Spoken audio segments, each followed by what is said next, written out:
according to a website called Famulous, Never heard of them. it said that Karrine Steffans says that she saw Christina Milian having sex with rappers for record deals. It's not what I said. No?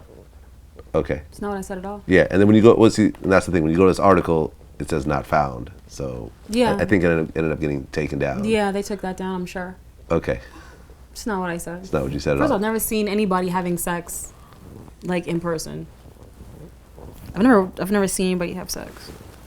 Right. Except myself. Unless there's a mirror. In the mirror, yes. Right. We love that. That's our favorite. So was this based on another interview that you did where you said something somewhat related to this, or? I didn't say anything related to any of that. It was from the Boss Up interview, actually. Okay. And I didn't finish my sentence. It just allowed other people to finish the sentence for me. Actually, I finished it, but I finished it later because someone asked me to finish the sentence, and I said money, checks, coins. That's what I said. So you run into Christina Milian at various rappers' homes. Well, I've seen her. I've seen her around. Just like, listen, the first time I saw that girl was when she was with Ja. Remember they did the Every Little Thing That You Do video? I was in that video. Okay. So of course she was on set. Before that, after that, she was at the Murder Inc. house a lot, which is in Encino. So the first time I think I'd really seen her was at the house with him a while before the video. And then after, she was just around a lot during that time. Okay. And I believe she wanted to sign with them or something was happening with that. And whether it happened or not, I'm not sure. The first time I saw that girl with Wayne was in 2012. So that's why the whole made up kind of beef, like I've known about her since 2012 with him. I was there at the Cash Money or the YMCMB Grammy party in LA in 2012 in the VIP with them. So when I walked in, I saw them both together. Mm-hmm. And I can tell from then that they were in a thing. Okay. And I knew what would happen next is that she would get signed. Because that's kind of the pattern. Wayne signs women. I'm not going to say whose pattern it is, but there's a pattern. So okay, so hold on. There's a pattern.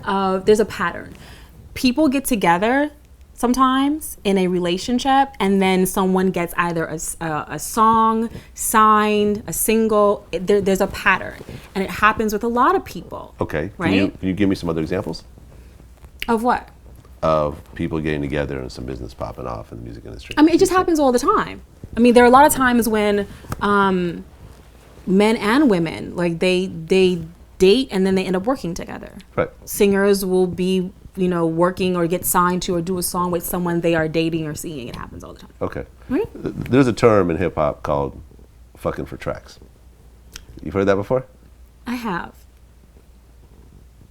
I'm not saying or I'm implying. I'm not saying I'm or not implying saying or either. implying anything about Christina Milian. Exactly. Can else. we just say that it exists?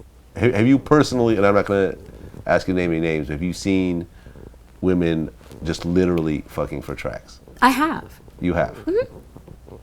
So a girl will basically say, I will give you some pussy if you produce my record. Yeah, I have. I mean, I've been around a lot of people. I've been around a lot of people for a lot of years, and I'm privy to a lot of information, okay?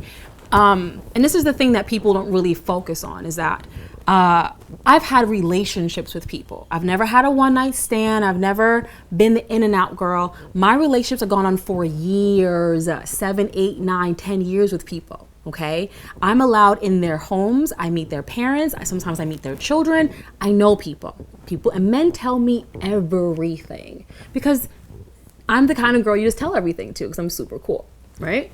So, and I've been in the studio a lot, just chilling, minding my business, and I'll see and hear things. I'm not gonna name names because it's just not the right thing to do, but it's very, very, it happens all the time.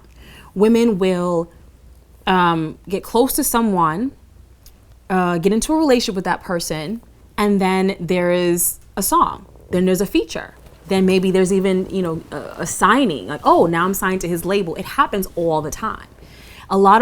I shouldn't say a lot. There's not a lot of women in this particular industry to point out right now anymore. But there are women who you look at them and I can tell you, okay, this is how you got that deal. This is why you're even in that relationship with that person. This is how this whole thing started. When you got into a relationship with that person, it was because you were looking out for your career, because you had no career, because you were looking to align yourself with someone who would give you a career. Mm-hmm. And so this is why you did this. I've seen it happen. So, and I've seen it happen. Sometimes there's a person who does it a lot, whether it's a producer, a writer, an artist, whether it's a television executive that can help you get your own show. Mm-hmm. It happens.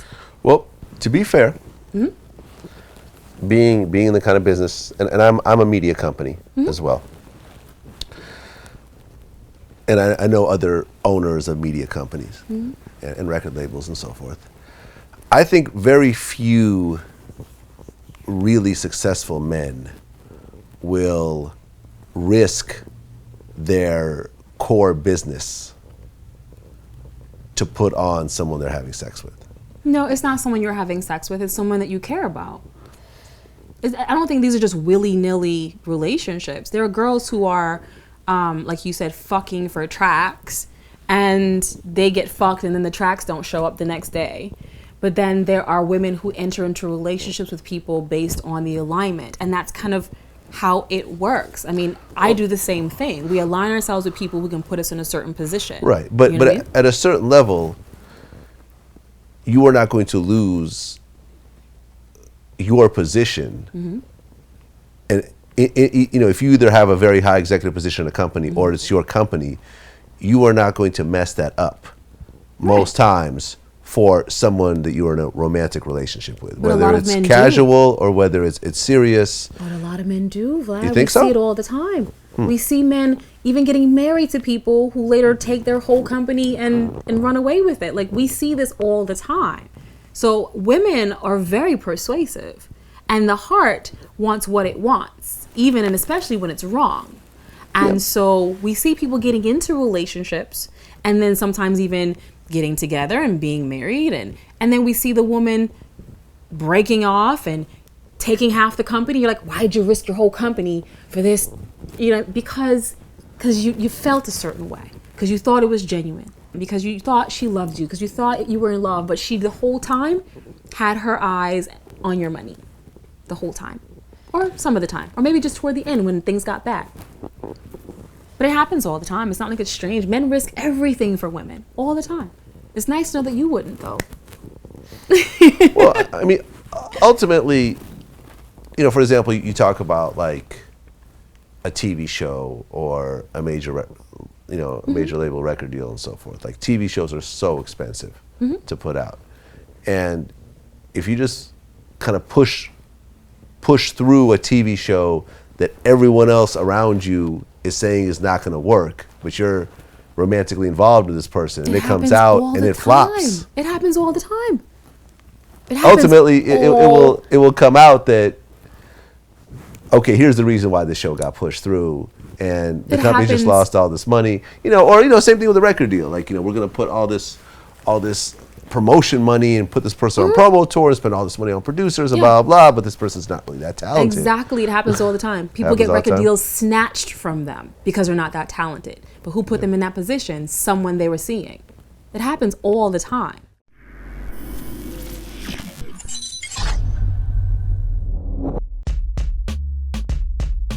So he was very honest, and he says, I don't write that way. I don't know how. So Drake was just kind of showing him how to take his ideas and turn them into a story, and to make that story come back around. He basically was like letting me know, I know who you is. I know we got a lot of the same people, man, but we ain't dead, nigga. Basically. And I was like on a defense.